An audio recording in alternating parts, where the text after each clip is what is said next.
Confirm ko lang po, magmula po ng ginamit ninyo yan, ay hindi na po kayo masyadong gumagamit ng pataba, tama po ba? Opo, Tapos yung mga insekto ay hindi na po rin kayo nag-spray ng panglason. hindi na rin po. Oo. Yan po yung napakagandang balita, no, na ating mai-share sa ating mga kapwa farmer na may mga solusyon po pala yung pag walang humpay ng kaka-spray ng lason sa ating mga pagkain.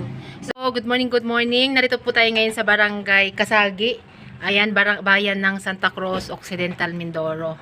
Narito po tayo sa isang kapwa natin farmer na kung saan ay nakasubok na pong gumamit nitong ating organic fall harvest. Ano? So, tayo po ay magpakilala. Ako po si Ronnie Cabantugan, na taga Barangay Kasagi, Santa Cruz Occidental, Mindoro. Ayan po, maraming salamat po. Matanong ko lang po, ano po ang naging karanasan po ninyo sa paggamit po nitong organic fall harvest? Malaki po ang naging tulong po nito sa aming mga pananim. Pati nga po sa alaga namin baboy ay nailigtas po niya mga alaga namin baboy na 10 piraso. Okay. Pagdating po naman sa palay ay napakagandang gamitin. Oo. Malalayo po ang mga insekto, pati po daga. At kung ang palay naman po ay may sakit na namumula, kaya rin po niyang tanggalin. Okay. Alin po dyan ang in-spray ninyo? Ito pong una ko pong in-spray, ito pong full harvest. Ito. Una ko pong apply. Okay. Tapos po nung medyo may edad na po ang palay, ginamit ko na po itong isang itong full harvest root and leaves. Oo. Yung liquid fertilizer. Liquid fertilizer po. Oo. Ay napansin ko po na malaki po ang pinagbago po ng aking mga tanim. Kaya po parang kung sa saludo po ako dito sa full harvest. Bakit po niyo nasabi na gumanda? Maliban po ba doon sa dati ninyong ginagamit na mga pataba, kayo ba'y nagamit din ng mga pang-insekto? Ay nung una pong hindi ko pa po naano itong full harvest ay nagamit po ako ng pang-insekto. Pero po nung nakaano na po ako ng full harvest ay hindi na po ako nagamit dahil wala na rin pong insekto, hindi po nalapit sa tanim. Oo. Ay, kamusta po yung sa gulay ninyo? Ganun din po ba yung nararanasan? Hindi na rin kayo masyado nag-spray ng insekto o totally wala talaga? Wala na po talaga, hindi na po ako nag-i-spray. Ano po yung mga halaman ninyong iyon? Patula po, upo, ampalya, Ayun. talong. Ay, kamusta po yung pataba? Yung mga sako-sakong pataba, naglalagay pa po ba kayo? Ay hindi na rin po masyado, gawa po ng nung gumamit po ako nitong full harvest na ito, dinidelete ko po ang iba nito sa puno. So, ayan po, yun po, mabalik po tayo dito sa inyong baboy, itong ipinakita ninyo sa akin. Ano, ito po ba yung nakasurvive? Ito po yung nakaligtas sa mga alaga ko po na baboy. Nung pag ako po nagpapakain, nilalahokan ko po siya sa pakain. Ay ang katabi po nito, puro namatay na. Oo. Ito lang po nakaligtas, ito po 10. Oo. Ano pong ginawa niyo sa kanya? Pinasama po sa pagkain or pinainom? Sinama po sa pagkain. Tuwing magpapakain po ako, sinasamahan ko po nitong full harvest. Oh, paano po yung sinama? Direct po yung powder o tinitimpla niyo pa po? At tinitimpla po sa tubig. At pag ako po nagtimpla ng 1 kutsara nito, 1 kutsara rin pong asukal. Oo. Tinutunaw ko po sa tubig bago po ibabad ang pagkain. Wow, okay. So, ayan po, nakasurvive. Ibig sabihin po nung time nung sakitan ng baboy, yung iba pong baboy niyo nagkasakit. Nagkamatay po lahat. Pati po ba yung kapitbahay? Ubos po yung mga kapitbahay namin doon. Oo. Dahil po dyan sa pinainom po ninyo na organic full harvest, ay yung pong 10 yan, hindi po nabawasan yan? Hindi po. Wow.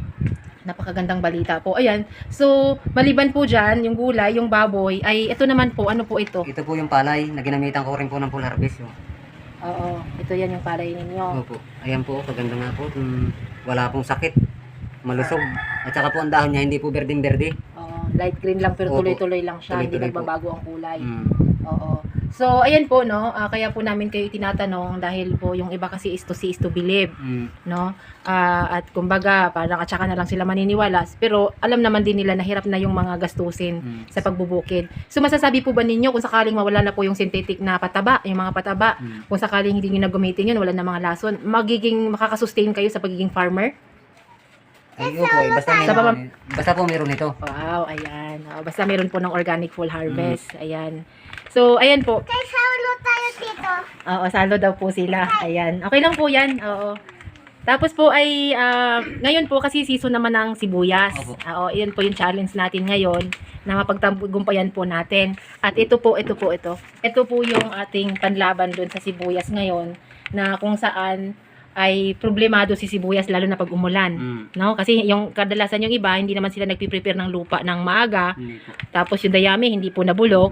Tapos lalagyan pa ng pataba, so lalo nang uminit. Pagdating po ng ulan, ano pong nangyayari sa sibuyas? Namamatay po, gawa po ng inaamag. Oo, may tinatawag po sila ditong, ano nga yun? Spaghetti. spaghetti. Nagiging, kasi nga nahinimatay na siya, no?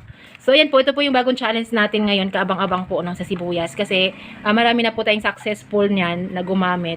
Pero dito sa Mindoro wala pang nag-try Wala pa sa sibuyas. Ayan. So ayan po, maraming salamat po sa inyong pagpanayam sa amin. At patuloy po natin tangkilikin yung sariling atin dahil yan po yung proudly Pinoy, product ng Victory Global. So ano pong masasabi po ninyo dun sa ibang farmer na to see is to believe? Ay sana po gumamit na rin po sila nito para unang-una po minus gastos. Wala pong delikado mag-spray. Oo. At saka po talagang maganda po sa pananim. Yan. Hindi lang sa pananim, Mm. pati sa mga alagang Sa mga hayop. alagang hayop, sa mga alaman. Oo, ayan. So, ayan po, napakaganda po ng balita, no, na i-share sa atin na dito po sa naka-experience dito sa ating organic fall harvest. So, abangan po natin guys yung mga susunod na pangyayari dito po sa ating ginagawang pagpupromote ng organic fall harvest. At hanggang sa susunod po, maraming salamat po. Salamat din po.